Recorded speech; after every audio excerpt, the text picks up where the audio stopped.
Bukod sa pagbibigay boses sa mga biktima ng extrajudicial killings, kinupkup din ng isang pari ang dalawang testigo ng International Criminal Court at umanay Davao Death Squad hitman na sina Edgar Matobato at Arturo Las Cañas. Kilalanin sila sa Frontline Report ni Gretchen Ho, exclusive. Huwag na sana mangyari pa to. Hindi akalain ni Father Albert Alejo na mangyayari na ang matagal niyang hinihintay kahapon ang maaresto si dating Pangulong Rodrigo Duterte dahil sa crimes against humanity kaugnay ng madugong war on drugs. When I opened my cell phone at 6 a.m.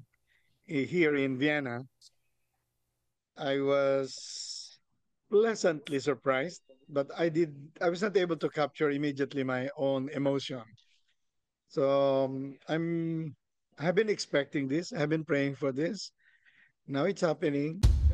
Isa si Alejo sa mga paring tumuliksa sa drug war ng Administrasyong Duterte. Isinusulong niya ang human rights habang nagbibigay boses sa mga biktima ng extrajudicial killings. Si Father Alejo rin ang isa sa mga kumupkup ng mga testigo ng International Criminal Court. Kabilang dyan ang whistleblowers na sina Edgar Matobato at Arturo Las Cañas na mga hitman umano sa Davao Death Squad. Si Matobato ang unang nagsiwalat ng mga pagpatay na iniutos umano ni Duterte. Si Edgar Matobato, nung nag-usap kami, sabi ko, anong gusto mong mangyari? Sabi niya, Father, dami kong kasalanan, dami kong napatay. At kasalanan ko yon. At handa akong parusahan ninyo, ibitay nyo ako, isilya electrica nyo ako, i-firing squad. Dahil talaga namang marami akong napatay. Kaya lang, Father, inutusan kami. May isang grupo kami na sa tingin namin, akala namin yun yung magandang paraan ng paglilinis ng lipunan. May nirate kami ng mga estudyanteng babae na wala naman kami nahuling shabu man lang. Tapos ni-rape muna bago patayin.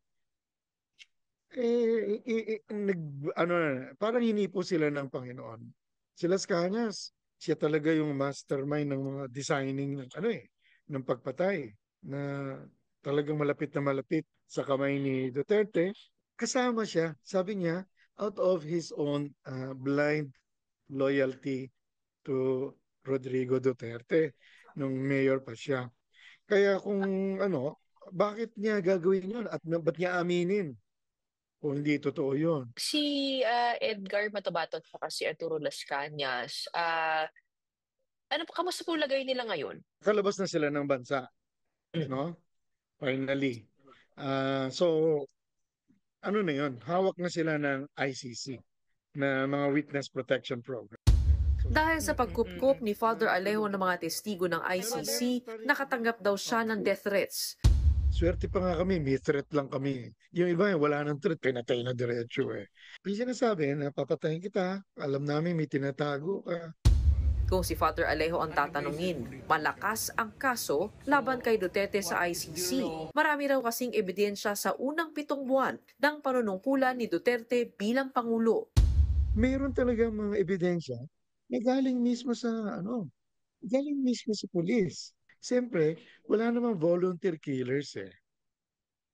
Bayad yan eh. So, kailangan mo i-trace yung money flow. Meron ding nakuhang mga materials tungkol dyan. Sa gitna ng mga nangyayari, may mensahe si Father Alejo sa mga Pilipinong Katoliko, lalo ngayong Kwaresma. Harapin natin yung katotohanan na hindi isang tao lang may kasalanan dito. Isang buong lipunan na pumalakpak.